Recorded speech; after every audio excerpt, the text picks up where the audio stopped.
মধ্যপ্রাচ্য সংঘাতে উপসাগরীয় অঞ্চলে অস্থিতিশীল পরিস্থিতি ও হরমুজ প্রণালী অবরুদ্ধ থাকায় দেশে দেশে বেড়েছে জ্বালানি তেলের দাম। জাতিসংঘের খাদ্য ও কৃষি সংস্থা FAO জানায়, মার্চ মাসে বিশ্বজুড়ে খাদ্যের দাম আগের মাসের তুলনায় 2.4% বেড়েছে। গম ও ভুট্টার দাম বেশি থাকায় দানাদার খাদ্যের দাম বেড়েছে 1.5%। আর দুর্বল আমদানি চাহিদা ও ডলারের মান বাড়ায় চালের দাম কমেছে 3%। পাম, সয়াবিন, সূর্যমুখী ও রেপসিড তেলের চাহিদা বাড়ায় ভোজ্য তেলের দাম বেড়েছে 5.1%। বছর ব্যবধানে বেড়েছে 13.2%।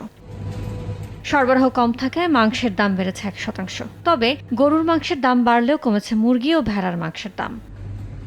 সরবরাহ কম থাকায় গুঁড়ো দুধের দাম ঊর্ধ্বমুখী হওয়ায় দুগ্ধজাত পণ্যের দাম বেড়েছে 1.2%। তবে উচ্চ উৎপাদন ও দুর্বল রফতানি চাহিদা থাকায় কমেছে পনিরের দাম। এদিকে চাহিদার বিপরীতে সরবরাহ কম থাকায় চিনির দাম বেড়েছে 7.2%। ইয়ানুর শিফাত, সময় সংবাদ।